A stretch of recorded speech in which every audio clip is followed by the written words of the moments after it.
The fine arrived on a Tuesday morning in December, tucked into my mailbox between a credit card offer and a coupon booklet, and it made my blood pressure spike faster than my morning coffee ever could. I stood there in the freezing cold of my driveway in Boulder, Colorado, staring at the official letterhead from the Pinewood Heights Homeowners Association, my breath making angry little clouds in the winter air. The fine was for $300. The reason: improper snow disposal resulting in aesthetic violations and potential drainage issues. I had shoveled snow into my own yard, my own property. The snow that had fallen on my driveway during last week's blizzard had to go somewhere, and I had piled it neatly on the side of my lawn, away from the sidewalk, away from my neighbor's property line, away from literally everything that should have mattered to anyone but me. But apparently, Patricia Hendricks, the HOA president and resident nightmare in human form, had driven by, seen my snow pile, and decided it was her mission to make my life difficult. My name is Connor Fisher, and I had been living in this supposedly upscale neighborhood for 2 years. I had bought the house after my divorce, thinking a fresh start in a well-maintained community would be exactly what I needed. The house was perfect. The neighbors were generally fine. But the HOA was a different story entirely, and Patricia Hendricks was the villain in that story. I walked back inside, my fingers numb from clutching the paper, and immediately called the HOA office number. It rang 4 times before Patricia herself answered, her voice dripping with fake sweetness. Pinewood Heights HOA, Patricia speaking. How may I help you? Patricia, it's Connor Fisher from 247 Aspen Drive. I just got a fine in the mail, $300 for shoveling snow into my yard. Oh yes, Mr. Fisher. I personally conducted the inspection last Thursday. Your snow pile was in clear violation of Section 12, Paragraph 4 of our community guidelines, which states that snow removal must not create unsightly accumulations visible from the street. I took a deep breath, trying to keep my voice level. Patricia, it's snow. It melts. And it's on my property, not blocking anything, not hurting anyone. The guidelines are quite clear, Mr. Fisher. The snow pile was approximately 4 feet high and visible from the main road. It creates an eyesore and sets a poor precedent for the neighborhood. If we allow one homeowner to pile snow wherever they please, soon everyone will be doing it and our property values will plummet. 4 feet. It was barely 3 feet and it's winter in Colorado. Everyone has snow piles. This is ridiculous. The fine stands, Mr. Fisher. You have 30 days to pay, or we'll add a late fee of $50 and potentially place a lien on your property. Have a wonderful day. She hung up before I could respond. I stood there in my kitchen, staring at my phone, feeling that familiar mixture of rage and helplessness that came with dealing with petty bureaucrats on power trips. Patricia had been on my case since I moved in. My grass was too long by half an inch. My mailbox had a tiny spot of rust. My garage door was the wrong shade of white. Nothing I did was ever good enough for her exacting standards. I looked out my window at the offending snow pile. It had already melted down to maybe 2 feet, and within a week, it would probably be gone entirely. The idea of paying $300 for this was absurd. But what really got me thinking was the location of Patricia's own residence.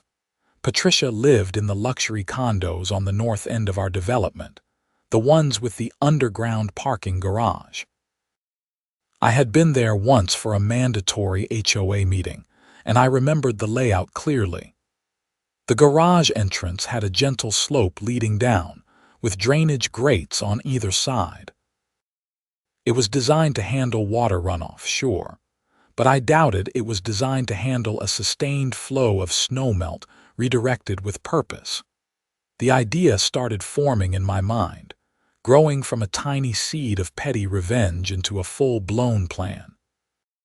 If Patricia wanted to find me for putting snow on my own property, maybe she needed a lesson in what real snow problems looked like.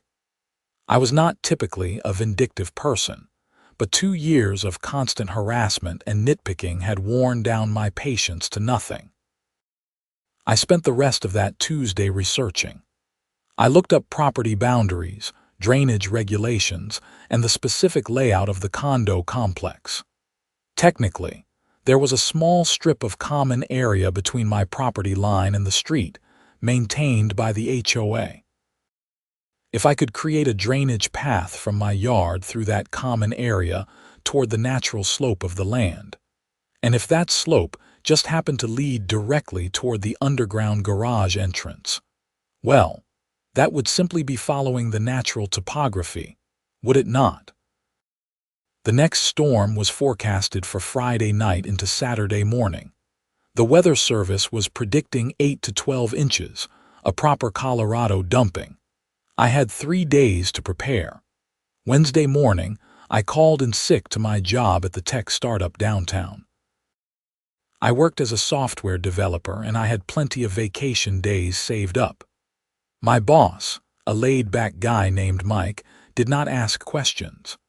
I drove to Home Depot and bought supplies: a snow shovel, a small portable snow blower that I could maneuver easily, some wooden planks, and a large tarp. The cashier gave me a knowing look when I checked out. "Storm coming?" she asked. "You know it. Just want to be prepared." Back at home, I studied the terrain more carefully. My house was on a slight elevation compared to the condo complex. The natural drainage already flowed in that direction, but it was minimal and dispersed across a wide area. What I needed to do was concentrate that flow and give it a clear, unobstructed path. I paced the distance from my property line to the garage entrance, approximately 200 yards with a steady downward slope. Thursday, I put the next phase into motion. I visited my neighbor 2 doors down, an older gentleman named Harold who had lived in the neighborhood for 15 years. Harold hated the HOA as much as I did, maybe more. They had fined him repeatedly for his garden gnome collection, claiming they were non-conforming decorative elements. "Harold, you got a minute?" I asked, finding him in his garage organizing tools. "Connor, sure thing. What's on your mind?" I explained my situation and my plan. Harold listened, his weathered face breaking into a wide grin. "Son, that's the most beautiful thing I've heard all year. Patricia fined me $500 last month because one of my gnomes was supposedly too close to the sidewalk. How can I help?" "I just need you to not mention seeing anything unusual this weekend. And maybe if anyone asks, you could say you saw the snow naturally melting toward the street." "I did not see a damn thing, and that's a fact I will swear to," Harold said, shaking my hand firmly. "Give her hell, Connor." Thursday afternoon, I did a test run. I took my garden hose and ran water from my front yard toward the street, watching the flow pattern. The water naturally wanted to pool in certain areas, but with some minor adjustments, I could guide it exactly where I needed it to go. I used the wooden planks to create subtle barriers and channels, covering them with dead leaves and making them look like natural landscape features. Anyone driving by would not notice anything unusual, but the water knew where to go. That evening, I drafted an email to Patricia, keeping it professional but firm. I stated that I contested the fine and requested a formal hearing before the HOA board. This was within my rights according to the community bylaws. A hearing would take at least 2 weeks to schedule, which would buy me time for my plan to unfold. I sent the email and got an automated response that my request had been received. Friday arrived with gray skies and dropping temperatures. The storm was tracking perfectly. I went through my normal workday on autopilot, responding to emails and fixing bugs in code while my mind was elsewhere. At 5 in the evening, the first snowflakes started falling, light and tentative. By 7, it was coming down steady. By 9, we were in full blizzard mode. I stayed up late, watching the snow accumulate through my window. The forecast had been accurate. This was going to be a big one. I went to bed around midnight with snow already 8 inches deep and still falling hard. Saturday morning, I woke to a transformed world. Everything was white and pristine, that perfect untouched snow that made Colorado winters magical. According to my measurements, we had gotten about 11 inches overnight, and light flurries were still coming down. It was perfect. I ate a quick breakfast, bundled up in my warmest winter gear, and headed outside. The temperature was right at 32 degrees, which meant the snow would start melting as soon as the sun came out. The forecast showed sunny skies by afternoon with temperatures climbing into the 40s by Sunday. Ideal conditions. I started with my driveway, clearing it properly and piling the snow exactly where it needed to go. I worked methodically, creating a massive pile on the side of my yard closest to the street. But this time, I was strategic.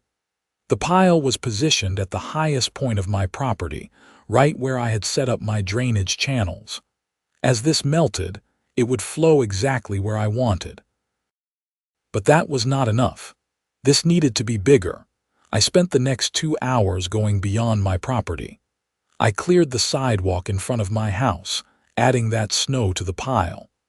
I cleared Harold's sidewalk too, and he came out to add his driveway snow to my collection.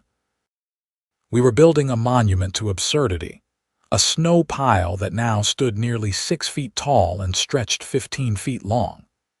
It was glorious and ridiculous and absolutely guaranteed to melt into a significant water flow. "That's a work of art," Harold said, leaning on his shovel and admiring our creation. "Just following the HOA guidelines," I said with a grin. "They said I could not put snow in my yard. They never said anything about creating a concentrated snow reserve with optimal melt drainage." By early afternoon, the sun broke through the clouds, brilliant and warm. The temperature climbed quickly, and I could already see water beginning to trickle from the base of our snow mountain. The channels I had created worked perfectly, guiding the water into a clear stream that flowed toward the street, following the natural slope toward the condo complex. I decided to speed things along. I brought out the garden hose and began spraying the snow pile with water, accelerating the melting process.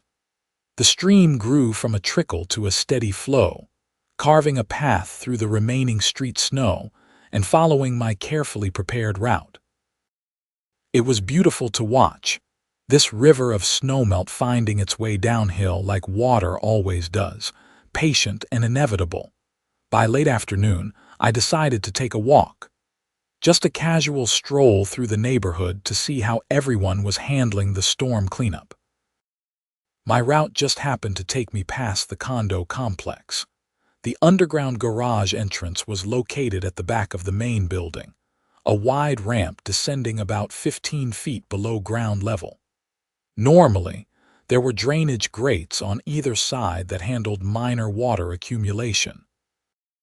But those grates were designed for rain and typical snowmelt, not for a concentrated flow being fed by a 6-foot snow pile and a garden hose from 200 yards away. When I arrived, the water was already pooling at the top of the ramp. The grates were doing their best, but they were overwhelmed. Water was flowing down the ramp in 2 steady streams, disappearing into the garage below.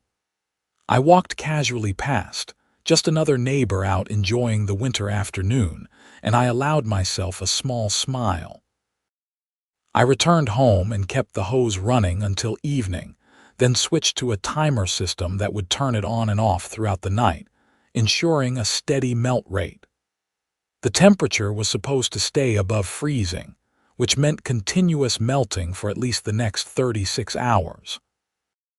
Sunday morning, I woke to my phone ringing. It was 7:47 a.m., which was early for a weekend. I answered to find Patricia Hendricks on the line, and she was not using her fake sweet voice anymore. "Mr. Fisher, are you aware that the underground parking garage at Pinewood Condos has flooded?" I sat up in bed, making my voice sound concerned and confused. "Flooded? No, I had not heard. That sounds terrible. Is everyone okay?" The water started coming in yesterday afternoon and continued through the night. There's at least 6 inches of standing water throughout the entire garage.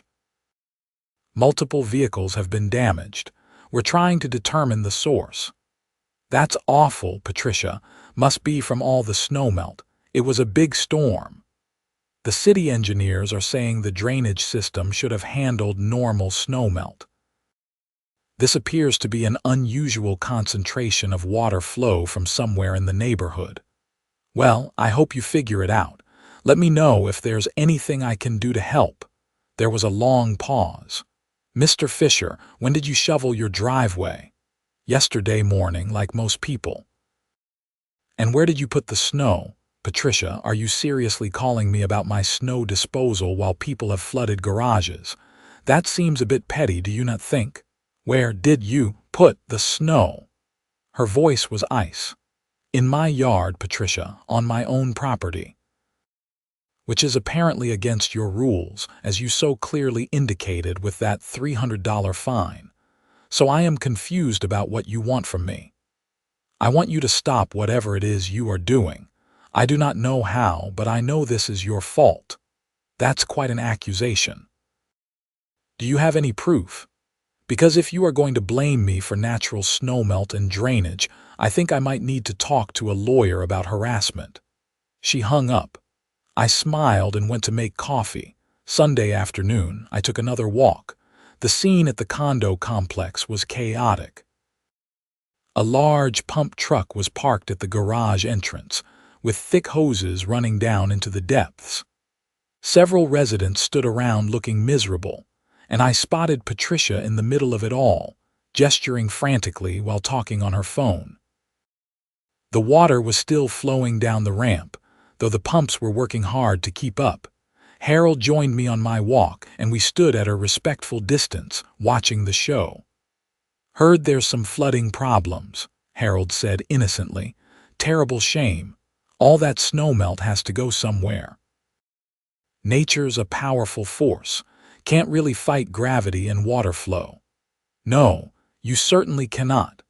Patricia spotted us and started marching over, but one of the condo residents grabbed her arm and pulled her back into a heated discussion. We continued our walk. The pumping continued through Sunday night and into Monday morning. I returned to work, feeling more relaxed than I had in months. Sure, my plan had worked a bit better than I had anticipated, but that was hardly my fault. I had just piled snow on my property and let nature take its course. If the HOA's drainage systems were not adequate, that seemed like a planning failure on their part. Monday evening, I received a certified letter requiring signature. It was from Patricia, on official HOA letterhead, but the tone was different now. The fine had been administratively reviewed and withdrawn due to extenuating circumstances regarding the recent winter storm. There was no apology, no acknowledgement of wrongdoing, just a cold statement that the matter was closed. I should have known it would not end there. Tuesday morning, there was a knock on my door at 8:15 a.m.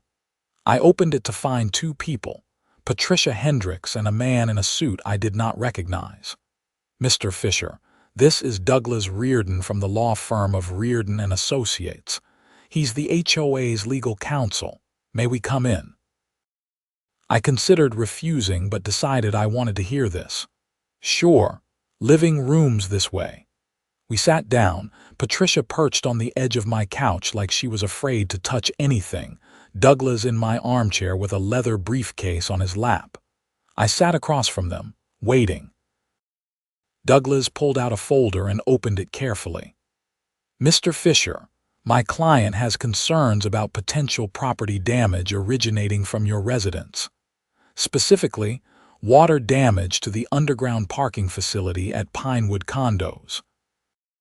The estimated damages are currently assessed at approximately $80,000, including vehicle repairs, structural remediation, and emergency pumping services. That's terrible, I said evenly, but I do not see what that has to do with me. We have reason to believe that you deliberately created a water flow situation that resulted in this flooding. That's quite a claim. Do you have evidence? Patricia jumped in, her voice sharp. You were angry about the fine. You admitted to shoveling snow. Multiple neighbors reported seeing you using a garden hose near a large snow pile on Saturday. So I watered my snow pile. Is that illegal? You created a deliberate drainage hazard, Douglas said. That constitutes property damage and possible vandalism. I leaned back in my chair. Let me make sure I understand this. Your client fined me for putting snow on my own property, claiming it was improper disposal. So I melted the snow, which is the natural way snow is disposed of. The water flowed downhill, following natural topography and existing drainage patterns. And now you are claiming I am responsible for damage caused by inadequate drainage systems in the HOA's own facilities. Douglas's expression tightened slightly. If you deliberately concentrated water flow beyond natural levels, I melted snow on my property. Show me the ordinance that says I cannot do that. Show me the rule that says I am responsible for where water naturally flows after it leaves my property line. We will be conducting a full investigation, Patricia said. If we find evidence of deliberate sabotage, we will pursue full legal action. You do that.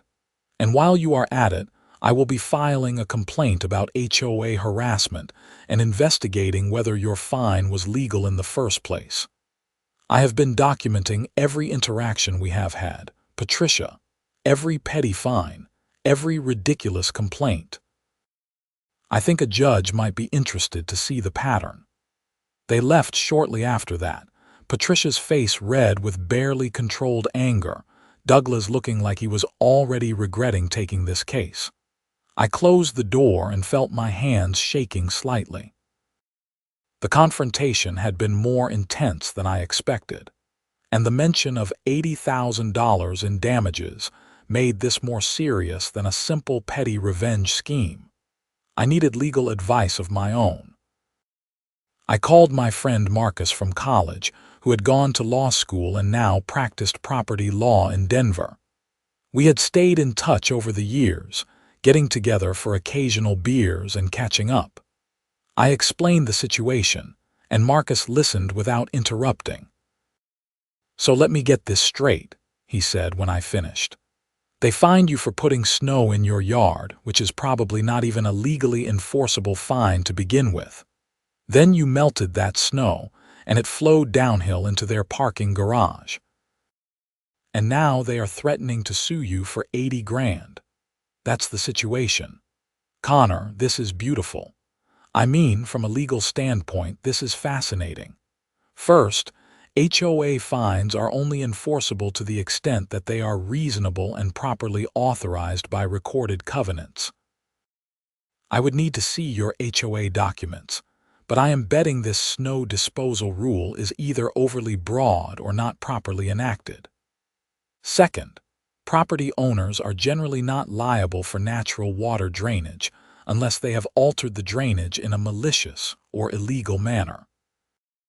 Melting snow is not alteration. Third, the HOA has a duty to maintain adequate drainage for common areas, including parking facilities. So you are saying I am in the clear. I am saying you have a strong defense, but this could still get messy. If they can prove you acted with malicious intent specifically to cause damage, they might have a case. Did you tell anyone about your plan? I thought about Harold. I mentioned to a neighbor that I was frustrated with the HOA, but nothing specific about causing damage. Keep it that way. Do not talk to Patricia or any HOA representatives without me present. I am going to draft a response letter establishing your position and requesting all documentation regarding the fine and the flooding incident. This is probably going to end up in arbitration or small claims court, depending on how hard they want to push. What's this going to cost me, Marcus? For you, buy me dinner and we will call it even. I hate abusive HOAs, and this sounds like a slam dunk defense. Plus, I have been looking for a good case to establish some precedent on HOA overreach. This might be it. I felt relieved having Marcus on my side. We spent another 30 minutes going over details, and he promised to have a letter drafted by end of day Wednesday. The rest of the week was tense. I kept expecting another visit or another letter, but nothing came. The snow continued melting, and the weather warmed into the mid-40s. My snow pile was gone by Thursday, leaving just a wet patch of grass that would be green again by spring. The condo complex had finished pumping out the garage, and I saw industrial fans being carried down the ramp, presumably to dry everything out. Friday afternoon, Marcus called me. Got some interesting news. I sent the letter to the HOA's attorney, and I also did some digging into the Pinewood Heights HOA structure and finances. Connor, your HOA has some problems. What kind of problems? Money problems. Big ones. They have been running a deficit for 3 years, mostly because Patricia pushed through some expensive common area renovations that were not properly budgeted. The reserve fund is nearly depleted. This flooding is probably going to cost them way more than they have available, which means they are desperate to blame someone else and recover the costs through insurance or lawsuit. So this is not really about me. They just need a scapegoat. Exactly. Which makes them dangerous because desperate people make bad decisions. But it also gives us leverage. I am going to request a full HOA board meeting to discuss your original fine and the flooding situation. We are going to put this all on the record. The meeting was scheduled for the following Wednesday evening at the community clubhouse. Marcus advised me to say as little as possible and let him do the talking. I agreed, though part of me wanted to confront Patricia directly. Wednesday arrived cold and clear. I dressed in business casual, trying to look respectable and reasonable. Marcus met me at the clubhouse at 6:45 p.m., 15 minutes before the scheduled start. He was wearing a full suit and carrying a briefcase that looked like it meant business. The clubhouse was a modest building near the community pool, with a main room set up with folding chairs and a long table at the front for the board members. About 20 residents were already there. Apparently word had spread about the drama. Harold gave me a supportive nod from the third row. Patricia entered at 6:58 p.m., flanked by the other 4 board members. 2 middle-aged men I barely knew named Robert and James, and 2 women named Margaret and Susan. They all looked uncomfortable except Patricia, who had her game face on, all business and no warmth. Patricia called the meeting to order at 7 exactly. She went through the normal routine of reading minutes from the last meeting and discussing upcoming community events. Then she got to the main agenda item. We have a special matter to address this evening concerning a fine issued to Mr. Connor Fisher of 247 Aspen Drive, and subsequent property damage to the Pinewood condo's underground parking facility. Mr. Fisher has requested a hearing to contest the fine, and his legal representative has raised questions about the flooding incident. Mr. Reardon, would you like to present the HOA's position? Douglas Reardon stood up, looking every bit the professional attorney. Thank you, Madam President. The HOA issued a fine to Mr. Fisher on December 10th for violation of community guidelines regarding snow disposal. The fine was properly noticed and consistent with established procedures. Subsequently, on December 14th and 15th, the Pinewood condo's parking garage experienced severe flooding.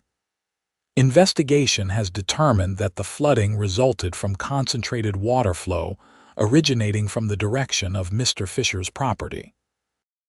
The HOA is prepared to demonstrate that Mr. Fisher deliberately created this water flow in retaliation for the fine, resulting in approximately $83,000 in damages. Marcus stood up smoothly. Marcus Webb, representing Mr. Fisher, I would like to address several points. First, regarding the original fine. I have reviewed the Pinewood Heights HOA covenants and bylaws, and I cannot find any properly recorded provision that specifically prohibits homeowners from placing snow on their own property. The section cited by Mrs. Hendricks refers to unsightly accumulations, which is subjectively vague and likely unenforceable. Second, regarding the flooding. Mr. Fisher did indeed shovel snow from his driveway and place it on his own property, which is a standard and accepted practice for snow removal. The subsequent melting of that snow and its natural drainage downhill is not and cannot be the responsibility of an individual property owner. The HOA has a duty to maintain adequate drainage for common areas.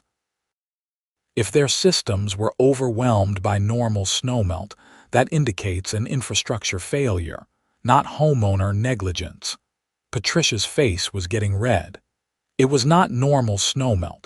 He deliberately melted the snow and created a concentrated flow. Mrs. Hendricks, Marcus said calmly, do you have evidence that Mr. Fisher did anything other than allow snow to melt naturally? Is there an ordinance against helping snow melt on one's own property? Multiple neighbors saw him using a hose. Watering his own property is certainly within his rights, but I would like to address a larger issue here. Marcus opened his briefcase and pulled out a document. I have obtained public records regarding the Pinewood Heights HOA finances. According to these records, the HOA has been running significant deficits and has a depleted reserve fund. Is it true that the HOA currently has less than $20,000 in reserves? Robert, one of the board members, shifted uncomfortably. Our finances are not the subject of this meeting. They are absolutely relevant, Marcus continued. Because it appears that the HOA issued a questionable fine to my client, and when he objected, they attempted to blame him for infrastructure failures in order to avoid taking financial responsibility for inadequate drainage systems. This looks very much like harassment and abuse of HOA authority. Patricia stood up, her voice rising. How dare you come in here and accuse this board of harassment? We have served this community faithfully for years. Mr. Fisher deliberately destroyed property, and we will hold him accountable. Then I suggest you file a lawsuit, Marcus said calmly. Because my client will not be paying the fine, and he certainly will not be paying for drainage system failures. And if you do sue, we will countersue for harassment, abuse of process, and possibly seek damages for emotional distress. We will also request a full audit of HOA finances and management practices. I suspect that once we start pulling that thread, we will find some very interesting patterns. The room had gone completely silent. The other board members were staring at Patricia, who looked like she was about to explode. Finally, James, one of the other board members, spoke up. Patricia, can we take a recess? I think the board needs to discuss this privately. Patricia looked like she wanted to refuse, but she was outnumbered. Fine, 15-minute recess. The board members filed out into a side room. Marcus and I stayed seated, and several residents came over to express support. About time someone stood up to her, one woman said quietly. "She has been out of control for years." Harold clapped me on the shoulder. "You are doing the whole neighborhood a service, son." The 15 minutes stretched to 30, then 45. Finally, the board members returned and they all looked stressed. Patricia's face was carefully neutral now, all emotion locked down.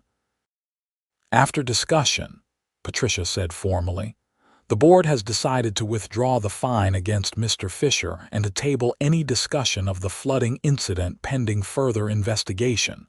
This meeting is adjourned." She stood up and walked out immediately, not making eye contact with anyone. The other board members looked relieved, and a couple of them actually approached Marcus to thank him for bringing up the financial issues. "We had not realized how bad the budget situation was," Susan said quietly. "Patricia has been handling most of the financial management, and she keeps telling us everything is fine. I think we need to do that audit." Marcus handed her his card. "If the board wants an independent review, I can recommend some people. And if you are concerned about potential mismanagement, you might want to involve an accountant sooner rather than later." We left the clubhouse feeling victorious. The fine was withdrawn, the flood blame was dropped, and the HOA's financial problems were now out in the open. I thought that would be the end of it. I was wrong. 2 weeks later, in early January, I got a call from Susan, the board member who had seemed sympathetic. She asked if we could meet for coffee, saying it was important and confidential. I agreed, bringing Marcus along just to be safe. We met at a Starbucks in downtown Boulder. Susan looked nervous, glancing around like she was worried about being seen. Once we had our drinks and were seated in a corner booth, she pulled out a folder. "I need to show you something," she said quietly. "After the meeting, I started looking into the HOA finances like you suggested. I am an accountant, so I know what to look for. What I found is bad. Really bad." She opened the folder and showed us spreadsheets and bank statements. Marcus and I leaned in, trying to make sense of the numbers. "Patricia has been embezzling from the HOA for at least 2 years, Susan said.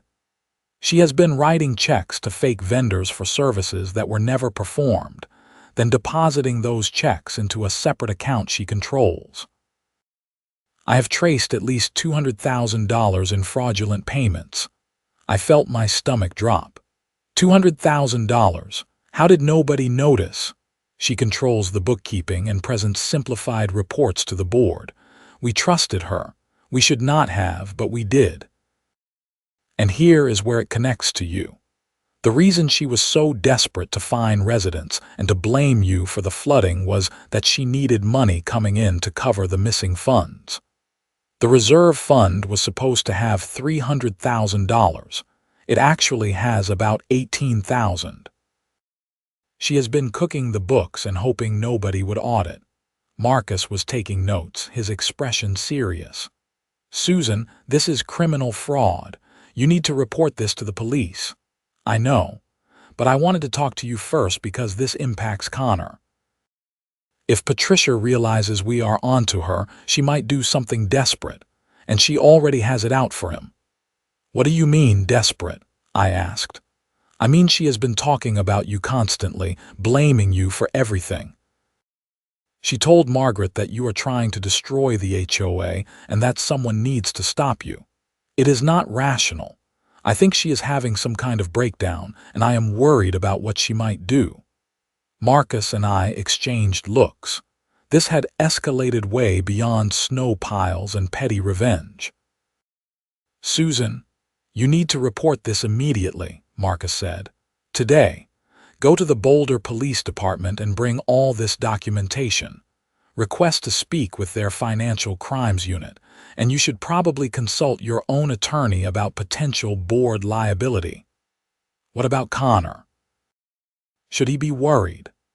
"I will make sure he is okay, but the most important thing is to get this on record with police before Patricia has a chance to destroy evidence or make things worse." Susan nodded, gathering up her papers with shaking hands. I feel sick. I have been on this board for 5 years and I had no idea. How could I have been so blind? She was good at hiding it, Marcus said gently. But you are doing the right thing now. That's what matters.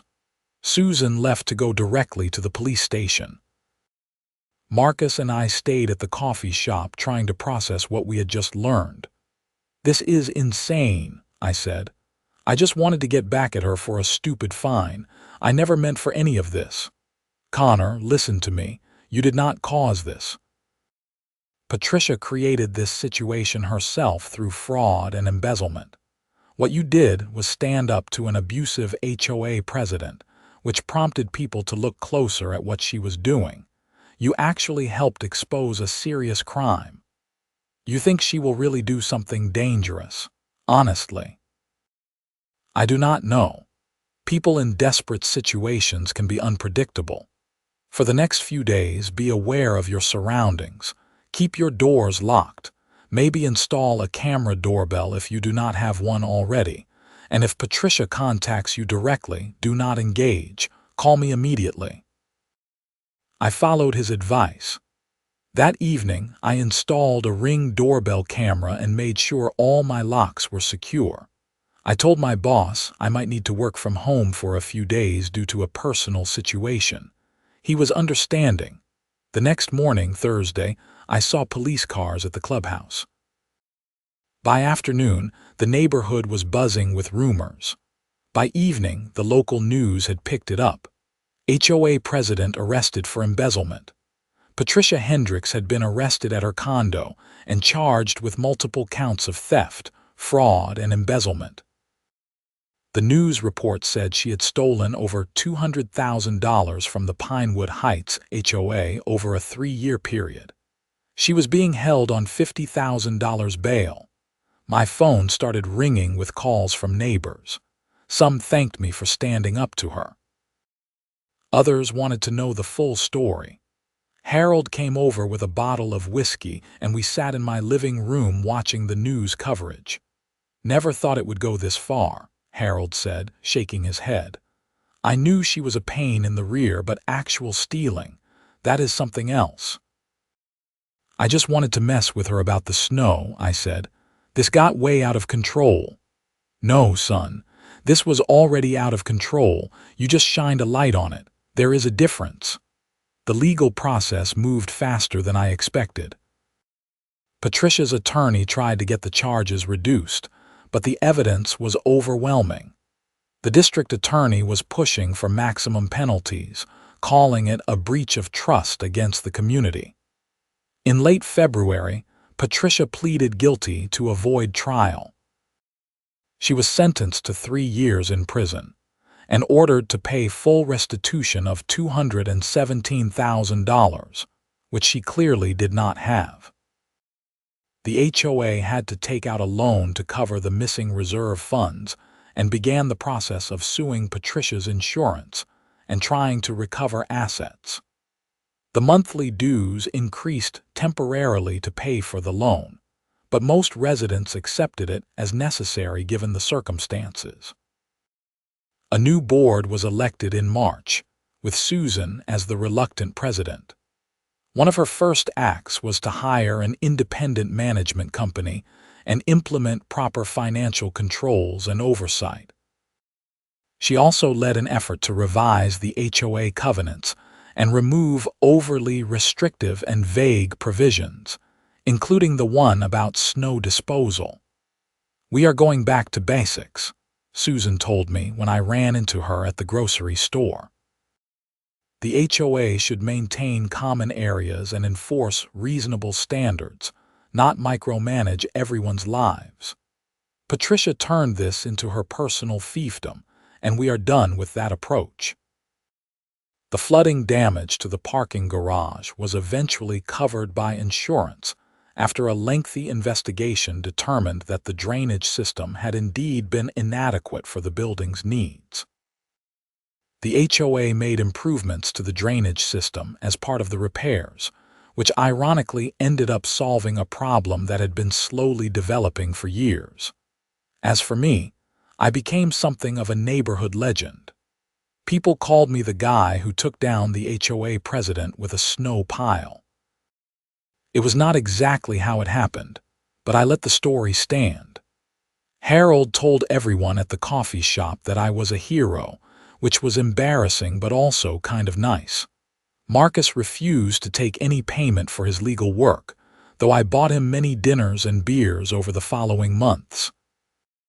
He was happy just to have been part of taking down an abusive HOA, which apparently was a goal of his ever since his own parents had been harassed by an HOA in their retirement community.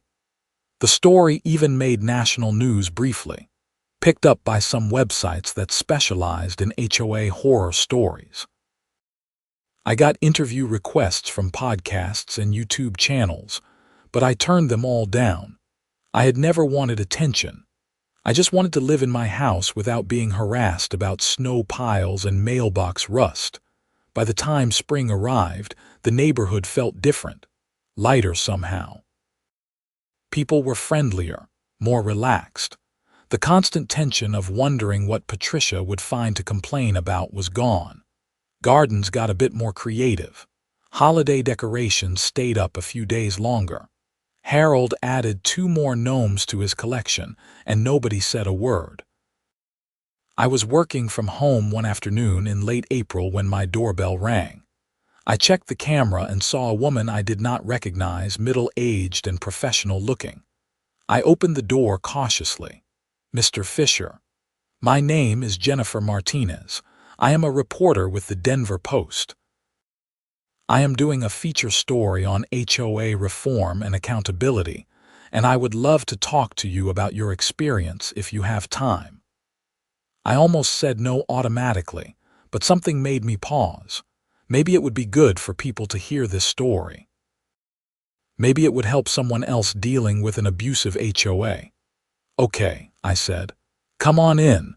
Can I get you some coffee?" We talked for over an hour.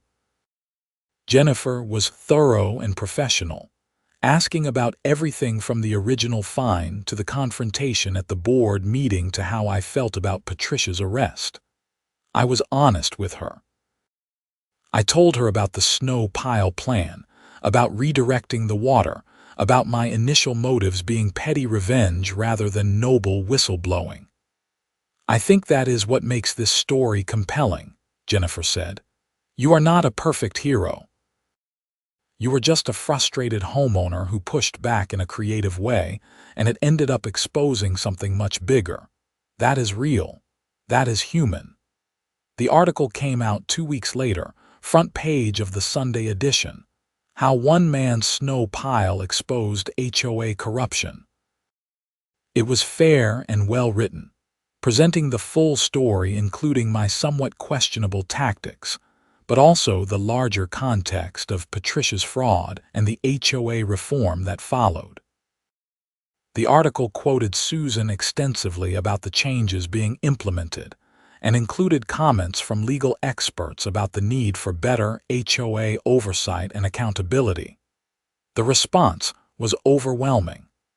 I got emails and messages from people all over the country dealing with similar HOA situations. Some wanted advice. Some just wanted to share their own horror stories. A few state legislators even reached out, saying they were considering bills to increase HOA transparency and limit HOA powers. I tried to respond to as many as I could, though it became clear I had accidentally become a spokesman for something much bigger than my original petty revenge scheme. Marcus thought it was hilarious and suggested I start a consulting business helping people fight abusive HOAs. I declined, preferring to keep my day job writing code. Summer came, and with it the kind of beautiful Colorado weather that made you forget about winter entirely. My yard looked great, green and healthy, with no trace of the infamous snow pile. I had taken up gardening, planting tomatoes and peppers and herbs in raised beds. The HOA had no rules against vegetable gardens, especially now with Susan in charge and the bylaws being revised. I was out watering my plants one evening in July when Harold walked over, moving slower than usual. He was 73 and had been having some health issues, though he never complained. "Looking good, Connor. Those tomatoes are coming in nice." "Thanks, Harold. Want some basil? I have more than I can use." "Do not mind if I do. Hey, I wanted to thank you again for everything that happened. I know it got complicated, but you did a good thing. This neighborhood needed someone to stand up to Patricia, and you did it.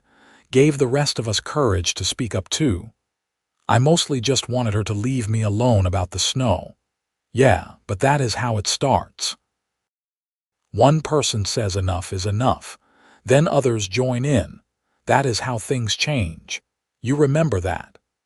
We stood there in the evening sun, two neighbors enjoying the peace of a community that had finally learned to just let people live their lives. It was a simple moment, but it felt significant somehow. This was what I had wanted when I moved here, a place to call home without constant conflict and petty tyranny. A few weeks later, I got a letter from Patricia. It had been forwarded from the prison, and I almost did not open it. But curiosity got the better of me.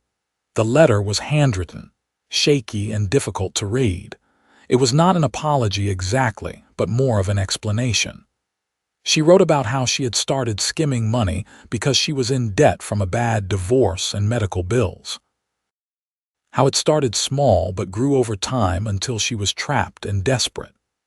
How the stress made her increasingly controlling and irrational, taking out her anxiety on residents like me.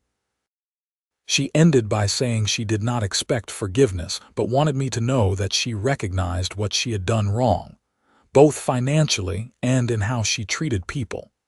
I read it twice, trying to figure out how I felt. I was not going to forgive her for years of harassment and attempting to blame me for her own failings. But I also recognized that she was a human being who had made terrible choices and was now paying for them.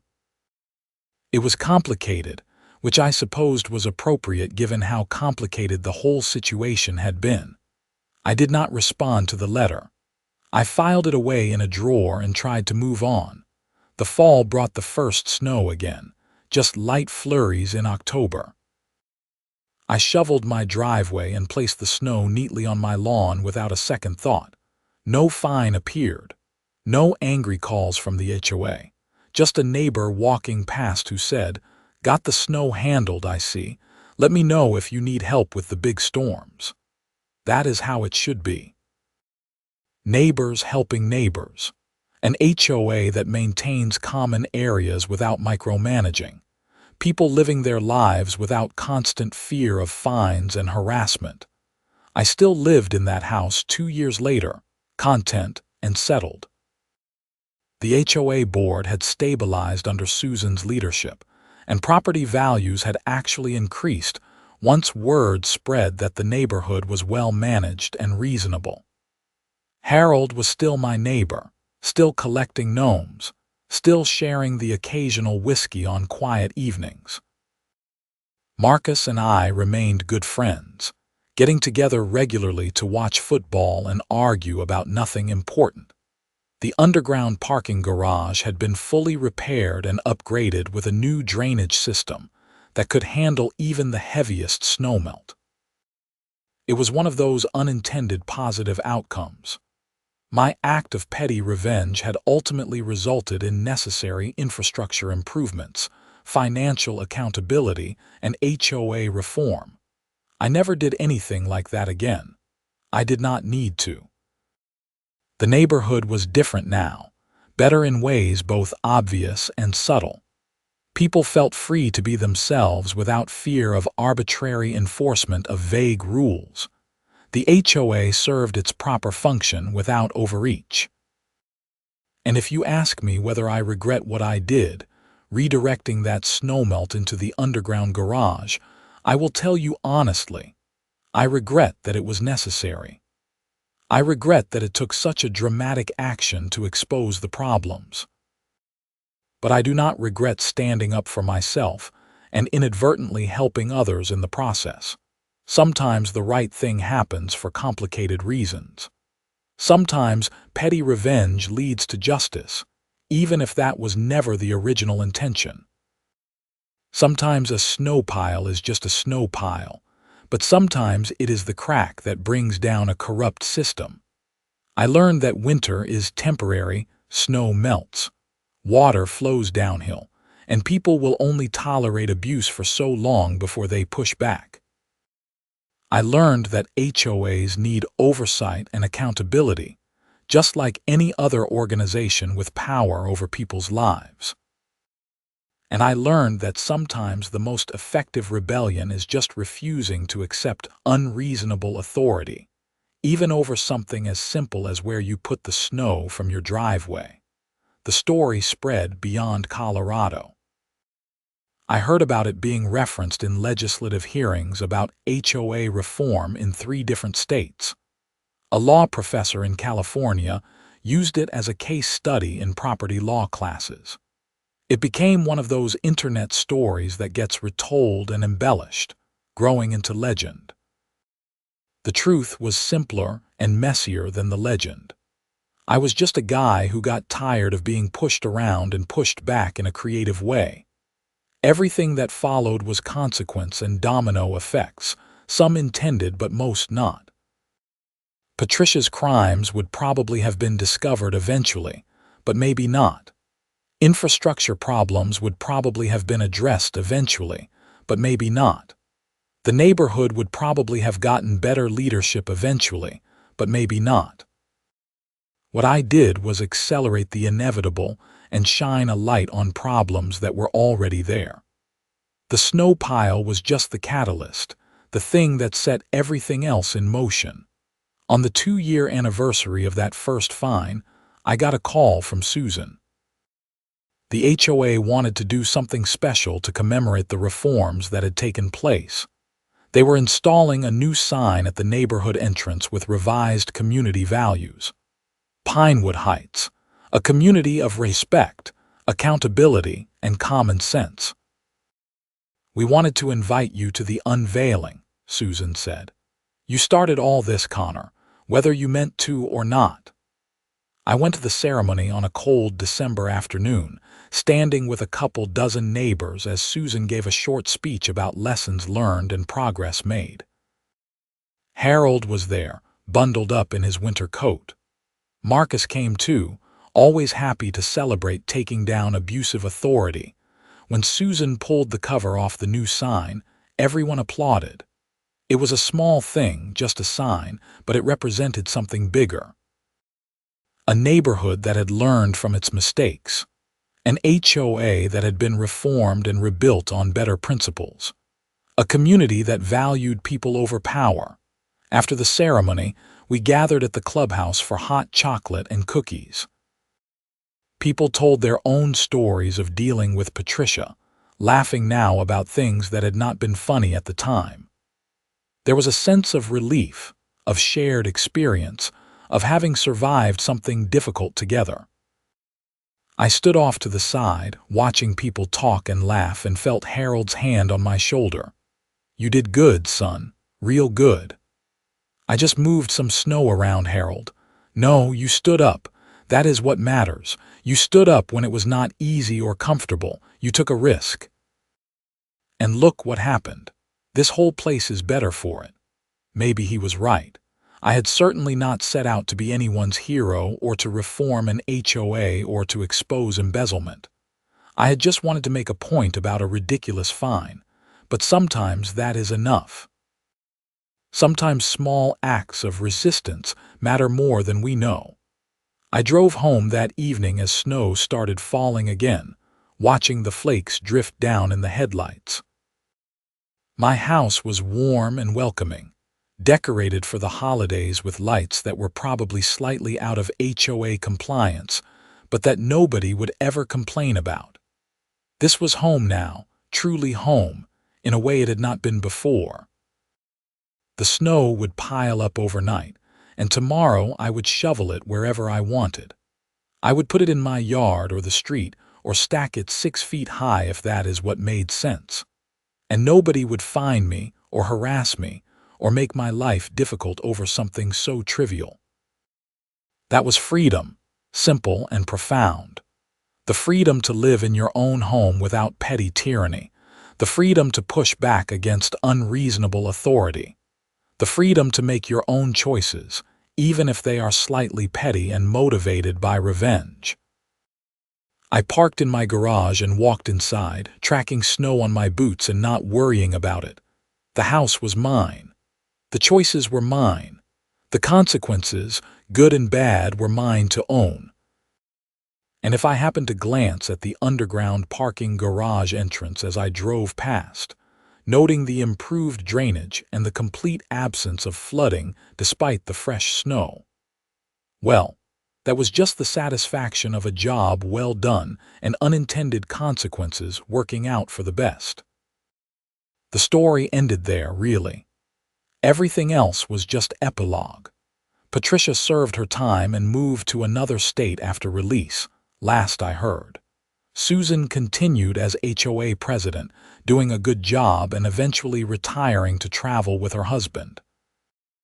Harold passed away 3 years later, peacefully in his sleep, and I gave a eulogy at his funeral about friendship and standing up for what is right. I still live in that house. I still shovel my snow. And every time winter comes around and the first flakes start falling, I remember that December when I decided I had had enough of being pushed around by petty authority. It was just snow. But sometimes snow is never just snow. Sometimes it is the catalyst for change, the tipping point, the last straw that makes someone decide to stand up and say no. I said no with a snow pile and a garden hose, and it changed everything. Not because I was particularly brave or clever, but because I was willing to push back when it mattered. That is a lesson worth remembering, even as the years pass and the details fade into neighborhood legend. Stand up. Push back. Do not accept unreasonable authority. And remember that water flows downhill, consequences cascade, and sometimes the smallest acts of resistance matter the most. That is my story. That is what happened when the HOA fined me for shoveling snow into my yard. I redirected it into their underground garage, and everything that followed was justice, consequence, and proof that ordinary people can make a difference when they refuse to be bullied. The end was peaceful. The neighborhood was better. The lesson was learned.